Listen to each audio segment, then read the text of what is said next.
دم باش تا شان الهجا خلق كانوش برنامج هفبينار كم جرامة إيروجي لسر ركفتنا سايكس بيكو كو 6 سال لسر بورية هروها باندورا ويركفتني لسر كردان دما درباس بويده هروها كرد نهاد دما نهاده دويتش بكنش بو فيم جاريجي من فاناريا بريز دكتور رضوان باديني ما مستل زانينجا صلاح الدين لهوليري كريا دكتور بخيراتي سپاس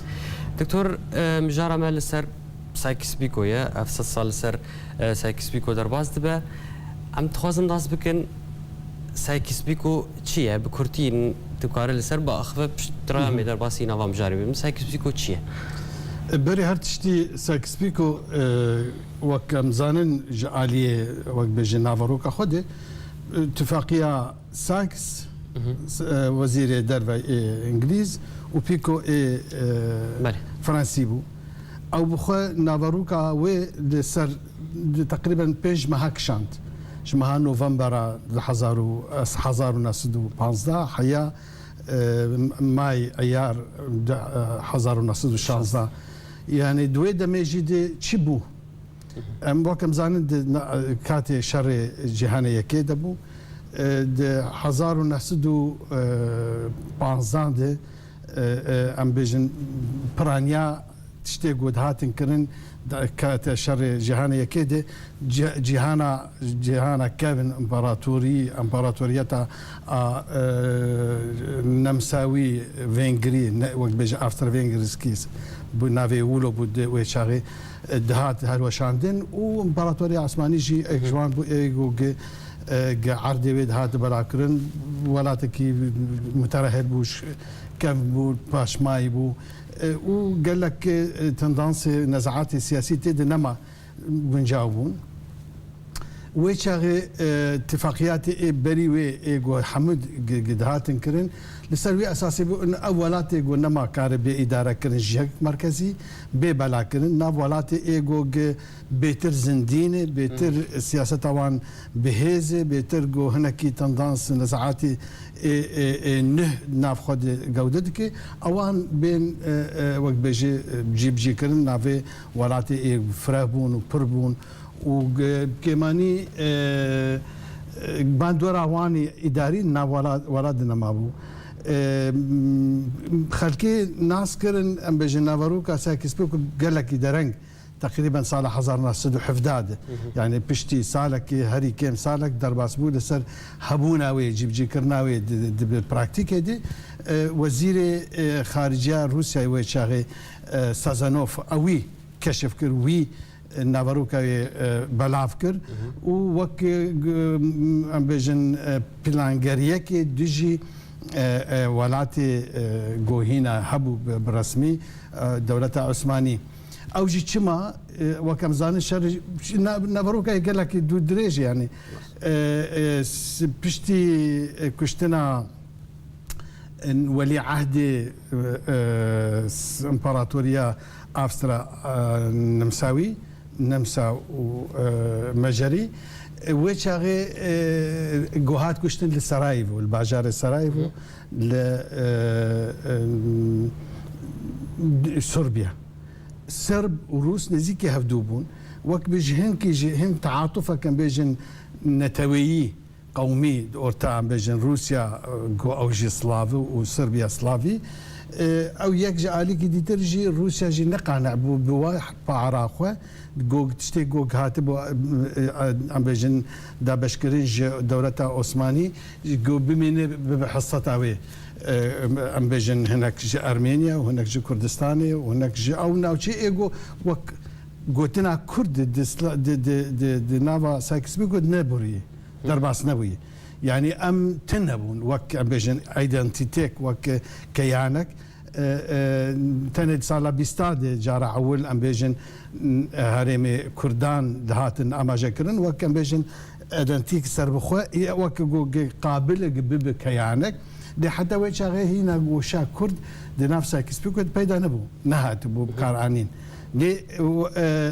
دبو او ناو تشيغو كرتي ده كردنشين او بسر ببون بعرا روسا جواك مقوت يعني هم روس هم جوين رازي بهم هيجي جي دجبريا دجي صربيا جو شر هات كرن دجي وان بجوان نرازي بتخصن جو او جي بعرك مستر بستينن وكاربن وقت بيجي كارجريا وان جي خورتر بدوي وان دابش كرنا امبراطوريا عثمانية باندورا وير كفتني الكردان ويدمي تشاوب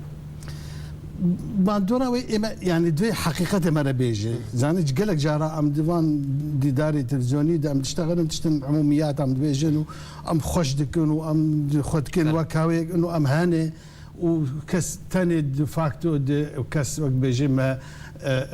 نابي ما نابيجي يعني جي وقت بيجي اعتراف وبيناسا ما نابيجي الحقيقة دي اما يعني تجاري كرد نبون وقت دولتك كيانك سربخوة دو من يكج جوتاري بريز دكتور احمد خليل خون بتشن استراتيجيه راستيه كحقيقي وكهي دي موجود بيجي ام تجاري نبون الدولة كرد برينها يعني اقرب اواكي كاتي مهابادي يازدمها بيستو بينش قرن باواكي اجت وقت بيجي نافي تشتا نافي واني راستي بيجي ام تجاري نبون دولة وحكومات وكيانك جو خلقي ام ناس كربن اللي برز دكتور احمد خليل بيجي بيستو بينش قرن اللي اجت بينا راسي بيجي بري وان بيستو بينش قرن او بيشتي وان كينجي يعني تجاري ام نافا بترمينولوجيا ام بيجن ما اغو ما فان دسنيشان ديكي ام نهاتن وقت بيجي بنافكرن وك كيانكي جوج خلقي ما في ما بيشتوي خواربه ام هابون يعني خوارنه نما مانو وك بري اجا افانا قرك بين ناس كرن يعني كارجرياوي يك جاليه ام بيجن اداري دي اگر كرد حياه مثلا صالح 1630 نهاد بينا برسمي هاتن شلو برسمي ديسي نوك كرد نوك ايدنتيتي كسر هبون وبيشتوي نبان وك عرض وك دفاكتو هبونا ما هبون وك بجن هوز وكيانات نيف رسمي نيف معترف كيانات دربقي اقطاعي هاتن دابش كرنا بين عثمانيات وصفويين هذه اللي سر اساسي عشائرتي صار حساسه خانات هبون خان امارات هبون او امارات انا جيهيش تجاري يعني جار اماجتي كرن انه امد بونا هن ام بيجن امير كردا دي ناف دانستان دني دبلوماسي وان دماد او جيش طبعا دولة بأواكي وقت بيجي رون وأشكالات دولتي شيء من قرني بيجي بيتر نوزداد قفق شر برجوازية قومي بيدا بو العرض غير خو قريان خواستن باندورا خو فرهتر بكن وتجارة وان فرهتر ببي وخورتر ببي والصناعات ووقت بيجي كياني قومي جو شيء من هاتبون قردان بيتر بإيديولوجيا برجوازية يجي ويش غيجي اما بيجن برجوازيا كردين تيجي نبو دسلات جو كارب كردا جوي دربقيه جحالا سست زعيف تكوز كرنا نتوادي جوي حالي بتش حالاك اكتيف ونشيط جو زماني نتوي بيبكار انين وك مؤشركي بيشكتي جي هبونا دولاتاري اوان اما او خانانه تجاري پیدا نبونش بو کردا اجا كم بيجن بحثا ساكس بيگو دكنو كارگرياوي تنج عالي اداري دي گاواگو كرد عرض كرداد ناف دو دولات بو اجا 4 دولتين پیدا بون دو دولتين پیدا بون او جيگو مصطنع بون نب اواكي بريوي نافي عراق وقت دولة تنبو نافي سوريا وقت دولة سربخوات تنبو نافي وقت كيانك بيت بري ساكس بيگو يعني قهبا وكم زان السي ناوچه هاتن دست نشان کرن باتفاقیه ساکس بگو دورا 12 خالابون یک جوان اوی گو ناوچه A B و C يعني جي ناوچه بشين وبالسور شين منطقة عراقي بو سور سوريا بو ومنطقة رماديجي قحورنجي فلسطين بو يعني اوجي هشتن دبن انتدابك كاتيدي جو او اداراتي كتيدجي راستخو قردايبون بحردو ولاتان بفرنسا وببريطانيا جبرجو هنا جي دسبيكا قرن بيستان 1905 و 6 وان هناك دانو سندنا وان لوبيا وان خطبو لوبيا يهودية خطبو هاول دان جوج بدانو سندنا اكتيف كيمك بيجي هناك عرديوان جوان رفقتيني وهجرة يهودية خرد بكجبو فلسطيني وكاربن وقت بيجي آماده كرنا تشي كرنا وراتا كي بكن او هاجي وكم زان بروسيك دور ودريج بو كشانت حياة صالة باش دكتور كرد يعني حطان هاجي او يك دريج كريه شو معنى كاريبون سدم شو بون برنجهي دولتك يانجي امارتك سيخوا حطان هاجي من شتات الجم كردا هي كاكسي بان يك تشتكي حقيقتك مزنه هي يك مشرفه مني ايجوم الدكتور اخو بردسي نسان برحمه لازر في ميخائيل سميونوش لازر دقود كرد باش مايبون نكاربون دولتك دولت اوان تنا نبو باش ماينا وان بردوام كر يعني دوامك يك يكيدك شين ام نا بهيزبون بقوتبون كاربن دولة عشيكل يعني باش ما يبوش غيني خوان ولاتي ايقوم بالركبريه وبجنب منافسه دبون من قرب دولة اخو شكرا ودولة اما تنا بردوام بونا وحالمي باش ماينا مدمينه بردوامتك امني كان باواكي بلان بعلمي بباباتياتي بموضوعي كاربن و كيماسي خو هلينن كاربن بين دوي اسيد بين كاربن شرب وان ولاتي ايغو دولتي وان هني ايغو هيزا وان هاتيري خستن بيشكتي دوي اسيدنه تم كارن ام زوردار زور دستي صار ما بكن ام تم جوان زعيفترن جبروا له في حاله هاني بردوام ذاك مخابن إيما عنها رولا تنظيمي ريخستني نامد بضعيفه حزب بارتي جروبي ايجو بيجن ستركتورك تركيبك ايش خور شي دكن بربرسياريتي ناف خود دابش دكن بربرسياريتي كومالاتي داراي عس لشكري اي همو باران او اصلا هاري برزه تخصص الجامعة او نانا جهني يعني مثلا قافك تو حزبك تنظيمك ريخستنك جروبك شيء او جروب هاني وي بلانيتي سياسي دكي بلان شخوره او داخوازت فكره امانجته دكي بلان والسروي اساسي وان وي بلان يجيب جي دكي قوت كاري بيجي وان امانجه خو اما مخابن يعني نجد هنا عهد جانوي كرد هنا جيا كم ام بيجن انجمني كرداغو تشيبون هنا صار حزار نحسدو شارا بينجاد جارا اول جو فكره تنظيميه بيني ويجي صار حزار حسدو حشتي وحشتاد اتحاد قبائل كردي هبن عهد شمزينيان عبيد الله النهريدي او هبو حزب كردجي هبو درنكت صار حزار نحسدو حشتا يعني توان قونا حزار نحسدو شارو بينج اقابا مثلا جارة اول فكره قوميه وفكره حزبايتي تنظيم تشبون ابري اشم زينيان وحزار وحشد اتحاد قبائل الكردي حيارو جايرو ام داستك النظم دنج جريك خستنا كاري خده ريخستنا كاري ام بيجن كارو خبات جبو بلان خوي نتوي قومي تم ام زعيبون ما نقال بقى اصلا بلن جري خستني جاء ما ذكرنا حمو هلو مرجي بسركتين ما بيد انا كل يوم ماني تم بندست وقت بيجي جدست بل دكتور من بركه بسين جارك التفت قرن تماشاون هجانا بركه كرد جارك دل وقت قرن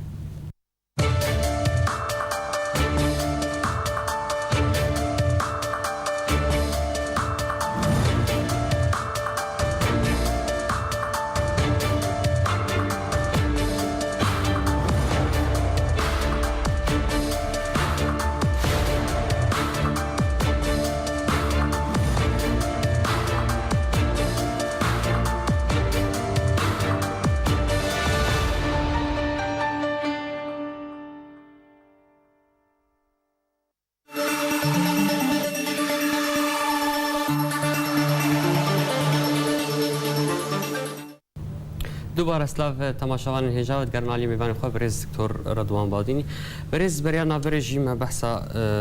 ركفتنا سايكس بيكو خلق يعني جي كرجي دبيجن داويل سايكس بيكو هاتيه تشد بيش تشتكي وصاهي يعني مسألة داوية اللي سايكس بيكو بشتي صالة داوي اللي هات دفاكتو بأواكي حقيقي قابا الروس قابا وزير خارجية روسيا وبشتي شورشا أكتوبري قابا جوج سركت شورشاوان يكك تشتي إيجو بين قوسين بتعبير أخوي ويشاغي إمبرياليات فضع كرن أو وكي إنه من اتفاقية ساكس بيكو جو تشيبوي ديجيفان جهانا جو نه سري خواهددي نه بهستي نتوي دبلي وشاد بيت خوازي وقت بيجي دولتي خوي نتوي تشيكن عردي واد نافواند هادي دعبش كرن هوني وقت بيجي ببن كولونيالي نه يعني وقت بيجي كولونيين نه مستعمرات نه جوان امبريالي ايجو بريجي سر داربون وسر داسبون يعني شوي شاغد خلاص وصالك صار شو خلاص مو يعني هاتي كشف كرن خلكي ايجو بريوي اتفاقيه حسين ماك ما هون ونظام الشريف علي او انا قشتك يعني باش خوهشتن بشتي قهات فضح كرن حمي او دانو سندني نروا نا اشكره نهني دزي فشارتي جو تشي دبون فضح كرن ليه إما نبري جو به فضح كرن نبشتي ام ند قانه دبون ام ند بلاني وان ولاتا دبون جاره يكي جو اواكي ام بجن روشنبيري كردا هزواني معنوي وسياسي جو هبو يشاغي اغو شريف باشا جو قنصل باليوزي ودولة عثماني بو للسويدي جو كرد تمثيل كرن معاهدة سيفريدي صار 1920 او 4 خال 3 خال كان بشار سبارت بكردان وارمنيان بحث هاد كرن وكي جو جركي او شي روشا وامبي شيء ممكن جوار بيكرن وكم دزانن ترك ليزي فيرين مع هذا لوزاني دي بيستوسيات بيشتي سالة او جي او نافاروك او بمعنى كرن او نونري جو تركا بخار اني بن جوتن افانا قش نراستن كردو ترك يكن وام كمال اتاتورك بيشتي جا دولة اخو شكرش خو حمدشتي وقت بيجي خدي درنكت حمو او تشتي معنويا مابون كاريبون بهارة 1926 او جمهورية تركيا ان اغو اجا جو تركيا جي دولة وقت نافي تركيا وكيانك بنافي ترك تنب دولة عثمانية دولة حموان ملتها إذا أوجي بو قناغنه ديسة أو تشتي قناها تبو مياندن جالي فكر جالي وك داخوازك ناف رخصتني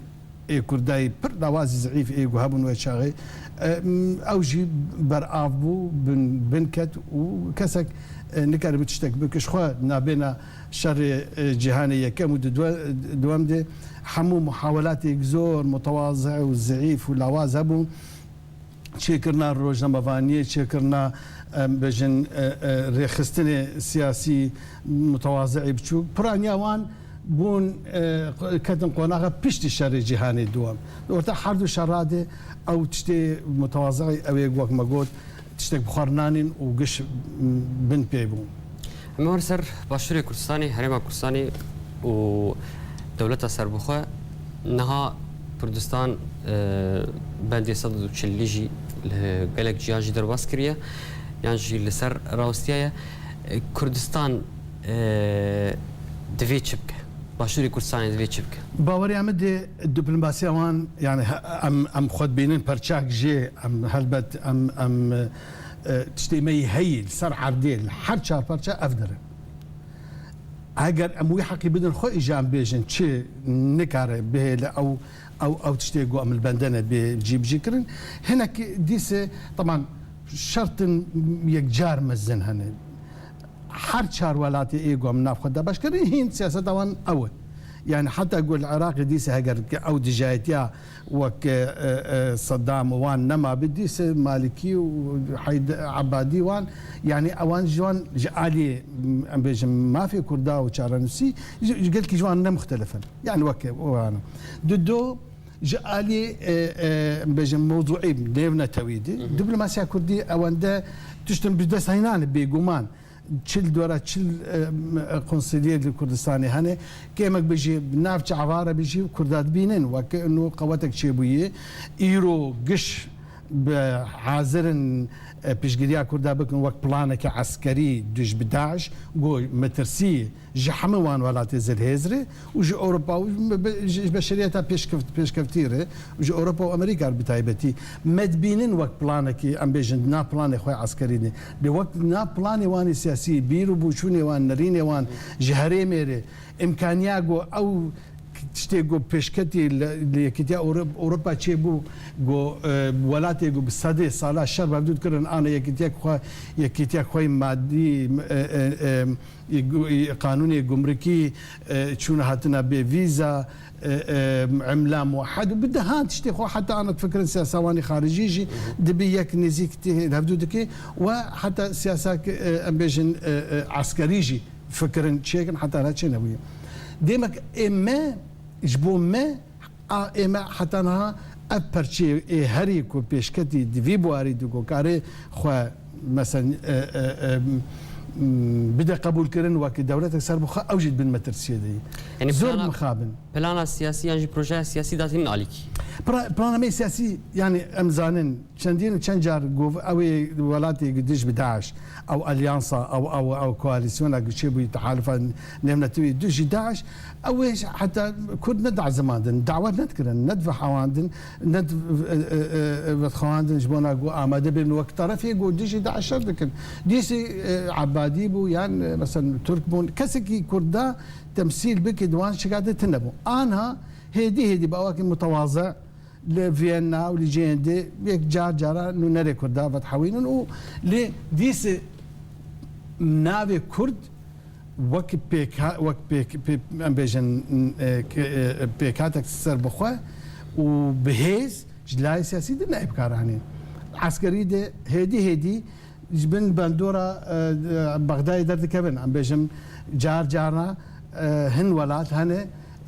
هول الدنيا يتيا كردا بكن بعسكري بقى وكراسخو بر متواضع بر ضعيف لحتى انها امريكيجي وروسي وحمو وراتي ديتر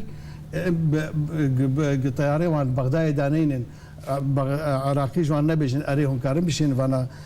كردستاني واجنا شين حتى دوري عسكري جدي دي او سلاح استراتيجي مزن ناخوازن بكبدس طيبت امريكا حمه يعني اما فانتشانا حقيقة مع الاسف زور بداخله ام برشي ديتري كردستاني جي ماجي نقاري بتشكي دي زيدا بكن لسرفي قواتا كردستاني ايرو هاي وشباي كردستاني جي همان نارينا اما نقاري بو لشكري تاني بلاني واني لشكري دانا لفيدا هناك باشتر هناك انها مثلا ما ناخذتك بالتفاصيل هناك مثلا ايربورت عسكري هن جين هن كارن كيم زيد استفاده زيد ترجوان لكن بيتر بندن ام بيجن ببلاني وان بداخوازي وان سياسي بلكي جارجاراجي برامبر بغداي قوتن بيشغريا بلاني فيدت كن بيتر او نكارن ونكرنا يعني 10014 دي ما هي كده 10014 حتى انها كرد شكستيه شنو شكستيه وان علاقات خو بغدايراني متجاوان جوار ناشنين حمي بترول اقود فروشن نكارم بسري خو وقت بيجي بازادي بفروشن يعني اوفان خلافات مو بغداد زانن ليه تشتكي زيدش هناك باش دكتور يعني سايكسبيكو ناف كردا بخوجي هي يعني دنا ملتي كرد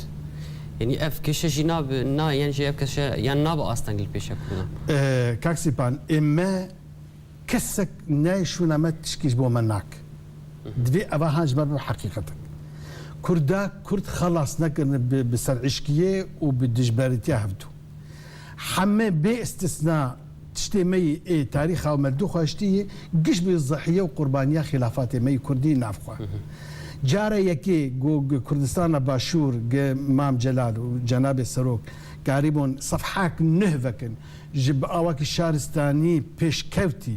قارب كيشي خوچانا سر بكن بدانو سندني بديالوج بحواري او جي بيشتي اتفاقيه واشنطني بحضرنا صدون وتحشتا افا هانتي خوستن ايرو لسا صعيده همو كردستاني از نبي لا ينم نبي حسكرنك معينة اشترافك فكرك جبيرو بوشونك از وكفدوناك ليه هەگەر مەرە کوردایەتی بفکرێ هەگەر مەرە بێژێ ئێمەم دخوازن ئە پرۆژامەی هەی وەکە گو ئەم هەنێ نەوەک هەفتوو و جدا و بیرۆ بچوونی مەجاوازن وەک هەموو دنیای گەرەک ئەم قبول بکەن خالن هات بەش بژمێرن 1 2 3 4 تشتان ئەم کارن ئیرۆ هەفتوور بکەن هەموو تشتێم نکارم هەفتوور بکەن هەگەر ئەم بمینن وەڵڵا فلان کەس ناوچێ پاشکەفتینێ پلانێوان نەڕاستێ ئەم جوان زانەترن ئەم جوان معقولترن ئەم جوان بەژن و باڵامە خۆشێکترێ ئەو نە سیڤیەوان خراپێ ئەم وەیە بکەن بەهانە ئەم تژێری نابن تشتێکی هەبەش ئۆرتا خۆت چێ ناکە جەنابی سەرۆک 3 جارە کەسێک ژوو بێتر نزانانی و خلافات و جیاوازیە نابێنە پارتی و حزبی کوردیتی 3 جارە وەختێ خۆ و دەمە خۆ و هەموو ئیمکانیاتی خۆ تەرخان کرد بۆ نامە بکە نەگەیشتە نەبدو باوەڕیان بدە ئەنە وەخت هاتی گۆهنە کورد هەبن لەسەر ئاستان نێو نەتەوی گۆ بپلانن جیا مختلف لێ نه ئەو تشتێک گۆگە ها بەش هەنە ناف هەردوو ئەنجومەنادێ بکە یەک و بوان دێن بدە قبولکردن بێژن کەرەم بکەن 1 2 3 توقیع ئەوان بن هەبە هونوانە جیب بکەن نەبکێ فاخوا پێشمەرگێ بە ڕۆژاوا بێن نەبێن هونێت ئەمرێ لەوان بکەن یا ئەو لەوە ئەمرێ بکەن پلانەکە بێ سترکتورەکە بێ مؤسسەکە بێ سەربخوا بێ مۆزوعی بێ بپەیوەرێ ناو هون سەر اتفاق بکەن بێ کار بکەن ئەو جهتێک مەزن وەک چلو ئەمریکا 1970 جهتێک دەیا ئەمریکا یان رووسیا و ئێمت باوەریان بدە من کارجی کەش بۆ ئاراستێ و نە چێکم بەنێن هاژی مسەر گوتی بوو ئەسخوازم بدو گوتنا سەر بشتاقدمژێ من پێشنەیار کرد بۆ وزارەتە خارجی رووسی مەها ئازارێ دەست مەهکە کامل وەرمام من ئەو دیتن من جارە دوای بکە 4 ساعتان بوان ڕۆنیشتن من گوتێ ئەv جوەتی خواستن ji ber klîla çareseriya Sûriya jî îro bêtir Amerîka bijî dayî destê we Amerîkî gotin ji heya Novemberê sedî se tiştek tehewilat siyaseta wan nabî ê gokare bê çareser bike wê Rûs bin min got hûn karin her du tarafa bînin cemxwe bînin Mosko wan rûnên û van xala çar xal bûn evê ana berîn em gotin wan bidin nivîsandin wan bidin qebûlkirin û em zekirin û her du babendibin û cenabê serok û cihatê Kurdistana hikûmeta herêmê karibin çavdêr bin ewan min heysul mebda xwestin gotin erê lakin ew kesane êgo wan bînin min binivsandî jî dawan بنفساندی جوان خواست و قبول کردن بەڵام پێویستی ئیجا ئەف تەرەفی گوام حەوینن بین دەست نیشانکردن ئەو ژناوی وانژی گوتم دەست نیشانکردن لێ ئەوانە شەرتی خۆت بێژن نە ئەوەیە گەرەک فلان تشتی قبول بکە ئەوە گەرەک فلان تشتی گەرەک بێ قەید و شەرت ئەم بخوێ ناف خۆدێ وان چار خاڵە ئەز و تو ئێد و ئێدێ ئێگەم زاروی حرەکێنێ ئەم وان بدن قبول کرد ئەم شکستن ژەکێ یەک هێزەمانە یەکێ پلانك دەبێت و هێزەمە سەرڕاست بکە و چارەسەر بکەم چلۆ تەعاملی بەهەفتوور بکەم چێ جن و بەرگێوان چ بێ ئیشاراتێوان چ بن ئەم شانە بدن قبولکردن دو ئەم بێژن مەسەن دانوسەن دەنا vê دەکێ بێکردێ خستن دکەیانی مەی کوردی هەنێ تیجارەتی ناوان بدێ وەک بێژێ مەشاندن وان خالێک و ئەم جوان بێژن ئەموان سەروێ بدن gelekî spas bû bire demame nemaye gelekî spas berêz Dr. Doğan Badînî mamoste li zanîngeha Salahdînê li Hewlêrê Herêma Kurdistanê ku îro me re bû gelekî spas سپاس بود belê temaşevanên hêja spas bo ji ku hetana hawel me temaşe kir her şad û bextewar